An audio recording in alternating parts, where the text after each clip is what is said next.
Hello again, it's Joey John McGuire. I am once again in my favourite watering hole, the Wibberstone Inn.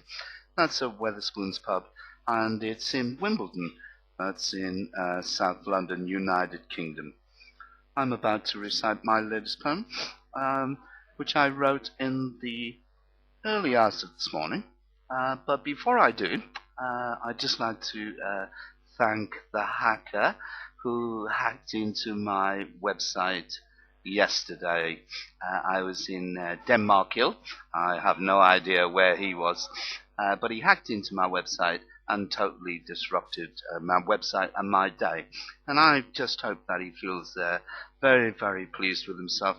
I won't give him the privilege of mentioning the name he purported to go under, or describe his display, but let's say it almost looked, not that I can guarantee this, but it looked like he was slightly annoyed and it was about Islamic fundamentalism. I'm sure it more than likely wasn't, and I'm sure it's nothing to do with them, and he could be of any nationality or whatever. Anyway, I'd like to say to him, well done. If you'd like to visit my website again, and you're more than welcome to read and view this latest poem that I have written in the early hours of this morning, especially for you. That's www.joeyjohnmaguire.co.uk. Feel welcome to do so. Anyway, back to the poem. It's called Hacked Off. Yesterday something particularly nasty happened, bone-chilling, and it came as a sudden onslaught, when in a foul swoop I was infected, transported back in time, not so much to a place, but to a frightening memory, a memory that had lain dormant, hidden hopefully forever, until yesterday, when in a flash it was resurrected. I had been alone in bed, my predicament causing me to be alone for many months. Times had been difficult since losing my daughter, and I was being patient, waiting for a new birth to bring happiness. But on that night my sleep was disturbed. There was a hollow, echoing click creeping through the walls, as if something at the heart of my home was frantically screaming out a warning. But in my half-sleep, with my defences down, I turned over in bed, succumbed to slumber, unaware and oblivious to the commotion and the evasion ongoing below. Morning brought the true light of day. I stumbled, tripping on a carefully placed ashtray at the foot of the stairs, but advanced to the kitchen, where my eyes witnessed the horror of intrusion. My documented life, insurance policies, bank statements, photos, my personal things strewn across the tabletop, all laid out neatly, as though carefully sifted through and read.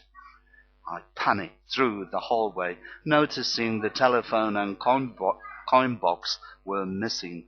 The living room was waiting in silence, chilled by the wide-open window, the only movement, the curtains flapping in the aftermath of the night's storm. The goggle box and ghetto blaster both also missing, and the clock, with my heart missing beats, almost stopping with a cramp of heartbreak as I felt the full force of the invasion.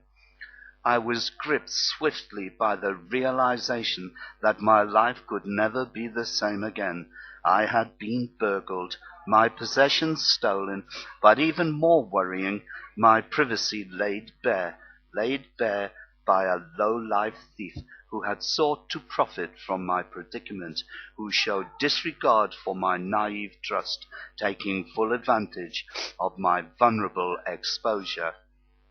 Months later, I was still stumbling across annoying little reminders, empty spaces where once my possessions and privacy had been stored, and I had thought those memories long forgotten until yesterday. when by chance I noticed my precious website had been hacked, violated by what on the surface looked like an Islamic fundamentalist attack, with a picture of a hooded thief and a caption above written in English with the name of the perpetrator, bragging about his achievement, and a scrolling Arabic feed, no doubt begging me in an arrogant and mocking challenge to do something about it. I doubt I will ever find out who was responsible. I shall change all my passwords, mainly to avert any monthly reminders, and hope that this is enough to put an end to the matter. I shall try once again to eradicate the awful memories, the horrid feelings in the pit of my stomach that have been spawned by this act of sabotage, and try my best to overcome the helplessness. As for the perpetrator, he no doubt can take pleasure at his disruption. He may well think he has taught me a good lesson, when in fact he has reaffirmed in my mind that thieves are the lowest form of life, and now sitting on the top of the list of shame are to be found the hackers, the unseen evil who lurk in the dark soulless sump of the internet.